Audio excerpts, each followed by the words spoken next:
निकट भविष्य में पृथ्वी पर जनसंख्या अधिक हो जाएगी, इसलिए देशों को हर साल अपनी जनसंख्या में 5% की कटौती करनी होगी।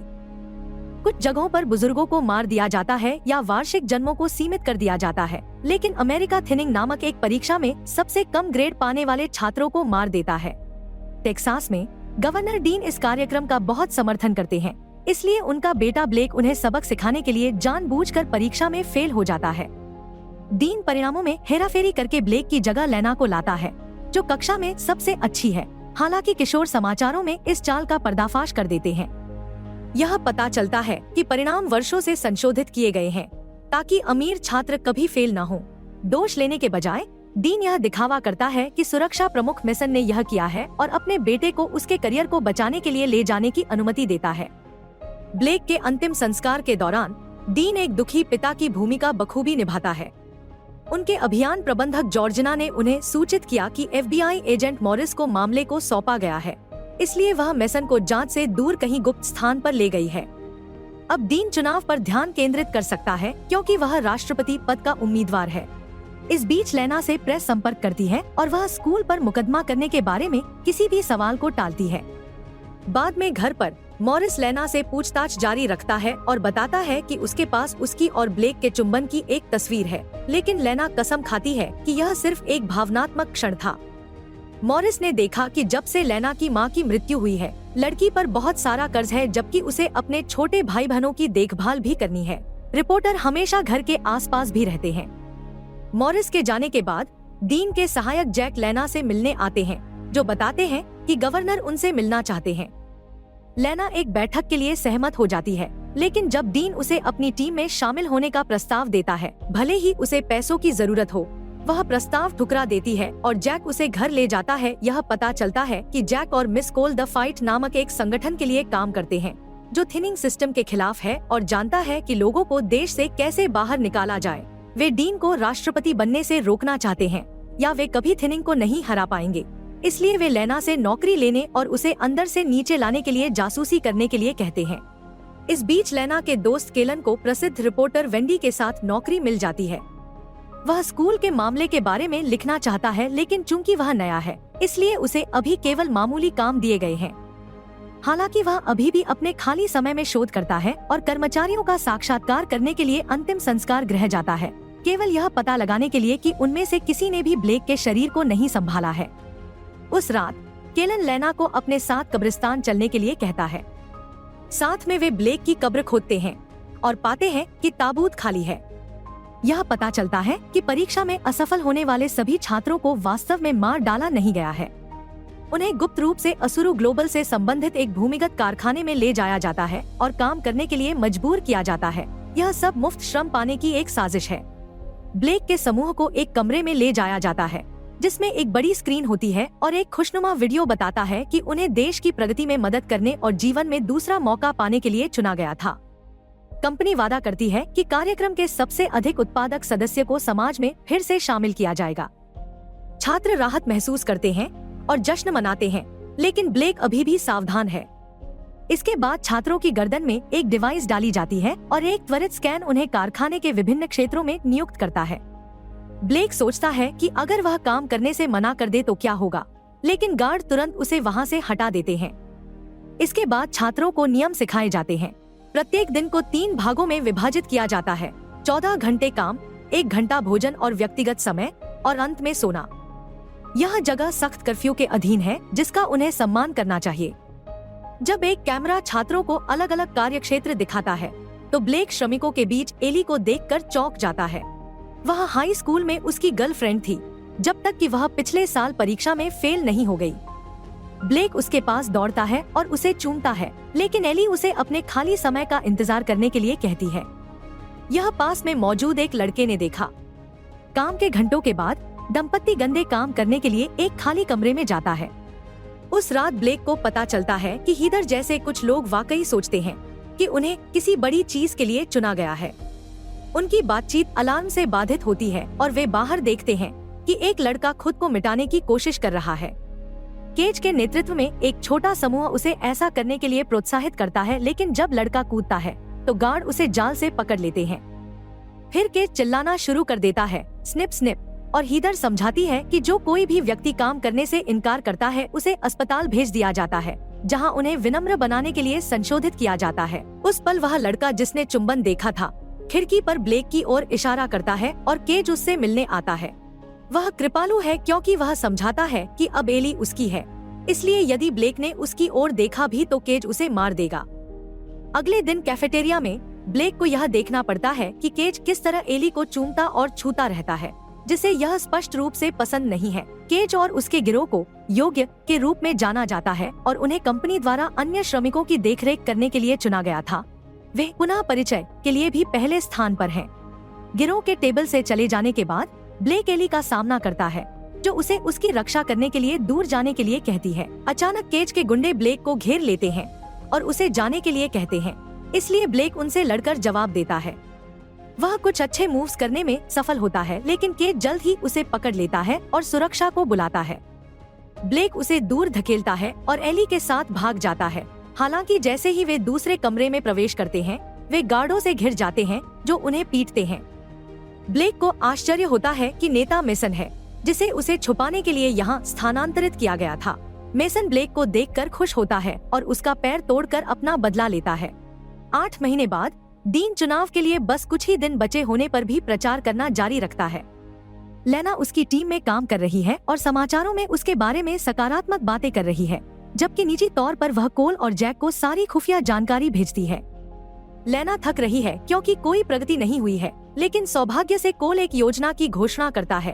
उन्हें जो कुछ भी चाहिए वह जॉर्जिना के कंप्यूटर में है, इसलिए एक हैकर लेना को इसे एक्सेस करने और महत्वपूर्ण फाइलों की प्रतिलिपि बनाने के लिए एक डिवाइस देता है। केलन सब कुछ सुनता है जबकि वह पृष्ठभूमि में छिपने की कोशिश करता है, लेकिन जैक की टीम जानती है कि वह वहाँ है। कुछ समय बाद डीन को बहस के लिए अभ्यास करने की जरूरत होती है और लेना उसके प्रतिद्वंद्वी के रूप में स्वेच्छा से काम करती है। इस अवसर का उपयोग करके वह सभी भयानक बातें कहती है जो वह उसके बारे में सोचती है, जबकि यह दिखावा करती है कि यह एक नाटक है। इस बीच असुरु ग्लोबल के शेयर बढ़ते जा रहे हैं और उनकी तकनीक पूरी दुनिया में फैल रही है। फैक्ट्री में ब्लेक काम करता है और परेशानी से बचने के लिए नियमों का पालन करता है। वह एली से बात भी नहीं करता ताकि उसे केज से बचाया जा सके। ब्लेक का पैर अभी भी लंगड़ा रहा है क्योंकि हर कुछ दिनों में केज और उसका गिरोह रात में उसके कमरे में घुस जाता है और उसे फिर से तोड़ देता है।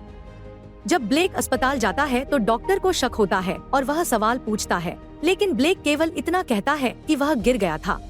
एक अन्य छात्र को काम करने से मना करने के कारण परिवर्तन कक्ष में घसीटे जाने को देखकर ब्लेक को लगता है कि कोई पुनः परिचय नहीं है और वह डॉक्टर से मदद मांगती है, लेकिन वह कुछ भी करने से बहुत डरती है। इस बीच मनोरंजन के समय केज की लड़ाई होती है। केज वर्तमान चैंपियन है और बहुत मजबूत है, हमेशा अपने विरोधियों को मुश्किल से जिंदा छोड़ता है। गार्ड आमतौर पर ज्यादा कुछ नहीं करते हैं, लेकिन ब्लेक उन्हें मना लेता है कि वे नवीनतम हारने वाले को अस्पताल ले जाएं या वह मर जाएगा। जब केज दर्शकों में ब्लेक को देखता है तो वह कसम खाता है कि एक दिन वे भी लड़ेंगे। इसके बाद ब्लेक हीथर को ढूंढता है और उसे अगले दिन केज के मुक्केबाजी मैच में एली को गुप्त रूप से सूचित करने के लिए कहता है। हीथर उसे छूती है और उसे उसके साथ मिलने के लिए कहती है क्योंकि एली के साथ उसका रिश्ता स्पष्ट रूप से खत्म हो चुका है, लेकिन ब्लेक उसे मना कर देता है। बाद में हीथर एली को ढूंढती है और उसे बताती है कि ब्लेक अब उसे नहीं देखना चाहता। यह पता चलता है कि वह केज के लिए काम कर रही है, जो उसे फिर से पेश करने की सिफारिश करने का वादा करता है। शहर में वापस केलन वेंडी को अपने सिद्धांत के बारे में बताता है क्योंकि वह अपना शोध प्रस्तुत करता है, यह उल्लेख किए बिना कि उसने इसके लिए बहुत सारी हैकिंग की है। वे टैबलेट जहां वे थिनिंग परीक्षण करते हैं वे असुरु ग्लोबल द्वारा बनाए गए हैं और जॉर्जिना उनके लिए काम करती है। कंपनी ने अपना उत्पादन दोगुना कर दिया है, फिर भी उन्होंने अपने आधे कर्मचारियों को निकाल दिया है, इसलिए जॉर्जिना ने कहा कि वे स्वचालन का उपयोग करते हैं। हालांकि केलन को पता चला कि कंपनी उन मशीनों के लिए भुगतान कर रही है जो उन्हें कभी नहीं मिली।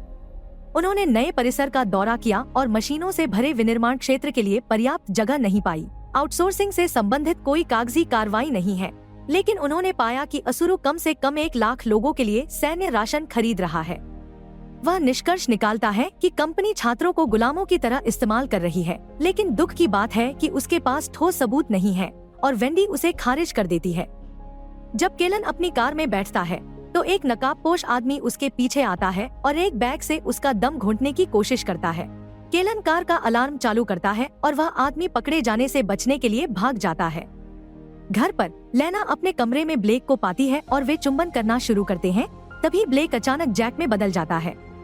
उस पल लेना सपने से जाग जाती है क्योंकि कोई उसके दरवाजे पर दस्तक दे रहा है। यह केलन है जो बियर लेकर आया है और बहुत तेज संगीत बजा रहा है, यह दिखावा करते हुए कि वह पार्टी करना चाहता है। लेकिन यह वास्तव में उनकी मीटिंग को छिपाने का एक नाटक है और वह लेना को कुछ नोट्स दिखाता है जिसमें यह बताया गया है कि क्या हो रहा है, यह कहते हुए कि असुरु हमेशा सुन रहा है। मदद करने के लिए लेना उसे मॉरिस का कार्ड देती है। चुनाव के दिन लेना अपने भाई बहनों को कोल के यहाँ छोड़ती है, जो वादा करता है कि वह बच्चों को सुरक्षित स्थान पर ले जाएगा। लेना के जाने के बाद कोल अपने घर के पीछे एक गुप्त मार्ग का खुलासा करता है। फिर लेना को जैक उठा लेता है और यात्रा के दौरान वह बताता है कि वह अपनी बहन का बदला लेने के लिए द फाइट में शामिल हुआ था, जो डिस्लेक्सिक होने के कारण परीक्षा में फेल हो गई थी। दोनों असुरों की बिल्डिंग में पहुंचते हैं, जहां डीन और उनकी टीम नतीजों का इंतजार कर रही है और लेना जैक को शुभकामनाएं देती है। कुछ क्षण बाद लेना बाथरूम में जाती है और खिड़की से भागने से पहले उसे बंद कर देती है। वह सावधानी से बिल्डिंग के किनारे पर चलती है और एक छलांग लगाती है जिससे वह लगभग गिर जाती है, लेकिन वह समय रहते खुद को संभाल लेती है और जॉर्जिना के ऑफिस में प्रवेश करने के लिए दूसरी खिड़की तक पहुंचने में कामयाब हो जाती है।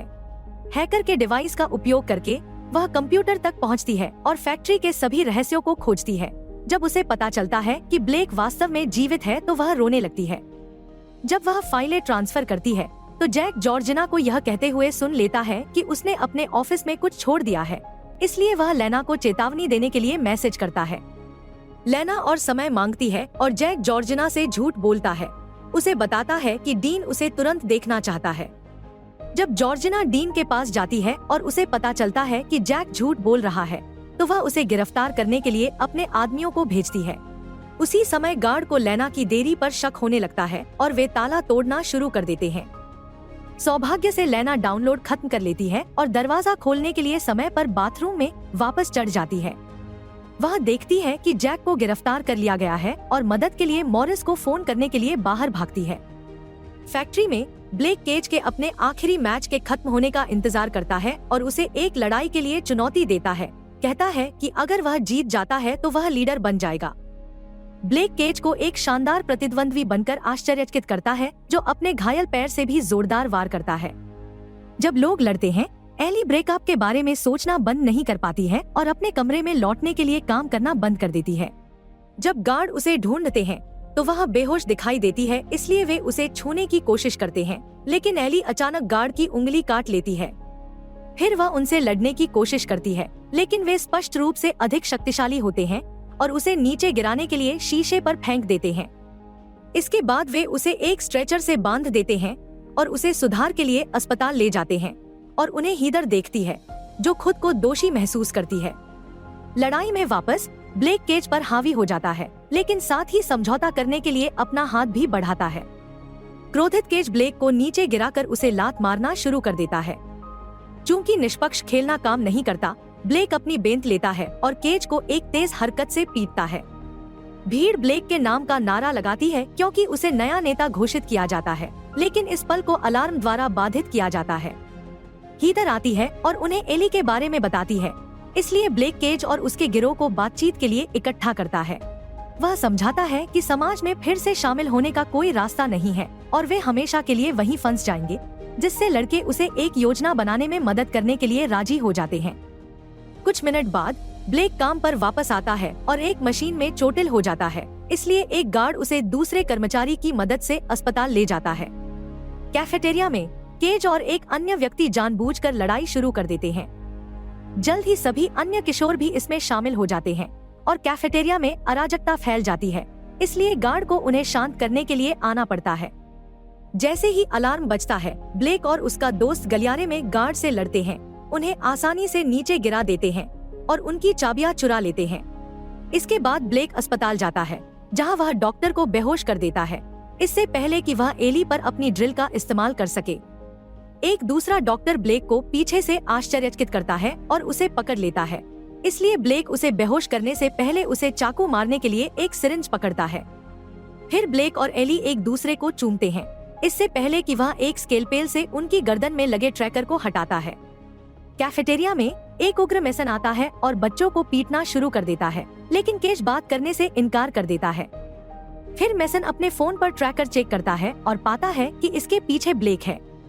वह ट्रैकर का पीछा करते हुए अस्पताल तक जाता है, लेकिन दंपत्ति पहले ही जा चुके होते हैं। डॉक्टरों की वर्दी पहने हुए ब्लेक और एली बिना किसी पहचान के इधर उधर घूम रहे हैं। इस बीच लेना और मॉरिस एक इमारत की छत पर मिलते हैं और लेना उसे वह डिवाइस देती है जिसमें खुफिया जानकारी होती है जो वह जानती है। मॉरिस का कहना है कि लेना पर जासूसी की गई है और वह अपनी चीजें मांगता है, लेकिन अचानक उसका फोन नष्ट हो जाता है। पता चलता है कि वह भ्रष्ट है और वह अपनी बंदूक निकालती है, लेना को कूदने के लिए कहती है ताकि ऐसा लगे कि उसने खुद को डिलीट कर दिया है। कोल की सुरंग में विद्रोहियों में से एक डबल एजेंट होने का खुलासा करता है और एक बच्चे को बंधक बनाने से पहले हैकर को गोली मार देता है। जब वह बताता है कि जॉर्जिना ने उसके बच्चों को धमकाया है, तो बच्चा उसे धक्का देने के लिए उसका हाथ काटता है और कोल उसे नीचे गिराने के लिए लकड़ी के टुकड़े का इस्तेमाल करता है। फिर वह उसे पीट पीट कर मार देती है। मॉरिस के पास वापस आते हुए उसका ध्यान उसके फोन की घंटी बजने से भटक जाता है और लेना इस मौके का फायदा उठाते हुए उसे जमीन पर धकेल देती है और भागने से पहले डिवाइस वापस ले लेती है। मॉरिस उस पर गोली चलाता है, इसलिए लेना के पास खिड़की से कूदकर एक बूढ़े आदमी के अपार्टमेंट में उतरने के अलावा कोई विकल्प नहीं होता। डिवाइस पानी से भरी बाल्टी में गिर गई, इसलिए लेना इसे केलन के पास ले जाती है, उम्मीद करती है कि वह इसे ठीक कर सकता है। केलन इसे चावल में डालता है और प्रक्रिया को तेज करने के लिए थोड़ी गर्मी का उपयोग करता है। चाल काम करती है और केलन तुरंत सभी फाइलों की एक कॉपी दूसरी हार्ड ड्राइव में बना लेता है। फिर वह डिवाइस को वेंडी के पास ले जाता है और लेना को सुरक्षा के लिए घर में रहने के लिए कहता है। हालांकि जैसे ही केलन अपनी कार स्टार्ट करता है, उसमें विस्फोट हो जाता है और वह मर जाता है। हैरान लेना खिड़की से देखती है और मॉरिस को कुछ लोगों के साथ आते हुए देखती है, इसलिए वह जाल बिछाने के लिए हार्ड ड्राइव और कुछ वस्तुओं को पकड़ लेती है। जब पुरुष अंदर आते हैं तो वे गलती से उस पर पैर रख देते हैं और अपार्टमेंट में विस्फोट हो जाता है। लेना छत से भाग जाती है, लेकिन मॉरिस उसे ढूंढ लेता है। महिलाएं लड़ने लगती हैं और मॉरिस आसानी से उस पर काबू पा लेता है। हालांकि लेना उसे चाकू से चौंका देती है और सीढ़ियों से नीचे फेंकने से पहले उसे चाकू मार देती है, जिससे उसकी मौत हो जाती है। उस समय डीन और उनकी टीम को पता चलता है कि उन्होंने चुनाव जीत लिया है और जश्न मनाना शुरू कर देते हैं। सुरंग में कोल लेना के भाई बहनों के साथ दूसरे देश में जाने में कामयाब हो जाता है। जल्द ही लेना टीवी स्टेशन पहुंच जाती है और वेंडी को ढूंढती है, जो उसे हार्ड ड्राइव देती है। जानकारी देखने और केलन की मौत के बारे में जानने के कारण वेंडी चुनाव की कवरेज रद्द कर देती है और असुरों की जांच करने के लिए हेलीकॉप्टर भेजती है। कारखाने में ब्लेक और एली को फर्श पर एक हैच मिलता है और वे सुरंगों तक पहुंचने के लिए उसमें से गुजरते हैं, इस बात से अनजान कि मेसन उनका पीछा कर रहा है। बहुत चलने के बाद उन्हें कुछ सीढ़ियां मिलती हैं और आखिरकार वे सतह पर लौट आते हैं, लेकिन उन्हें नहीं पता कि वे कहाँ हैं। अचानक ब्लेक पर मेसन द्वारा हमला किया जाता है और एक और टकराव शुरू होता है क्योंकि किशोर मिलकर उससे लड़ने की कोशिश करते हैं।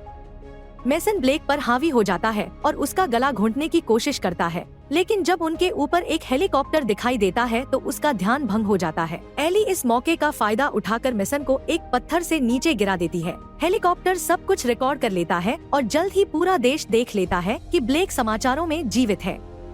डीन घबरा जाता है, लेकिन जॉर्जिना उसे बताती है कि उसने सब कुछ नियंत्रित कर लिया है। कुछ ही क्षणों बाद ब्लेक को टीवी स्टेशन लाया जाता है और लेना उसे चूमने के लिए दौड़ती है, लेकिन जब वह देखती है कि एली भी वहाँ है तो वह स्तब्ध रह जाती है। इस बीच डीन राष्ट्रपति के रूप में अपना पहला भाषण देता है। जॉर्जिना इस नई शक्ति का उपयोग करके डीन के खिलाफ सभी लोगों के पीछे पुलिस भेजती है, जिसका अर्थ है कि ब्लेक, एली और लेना को गिरफ्तार कर लिया जाता है।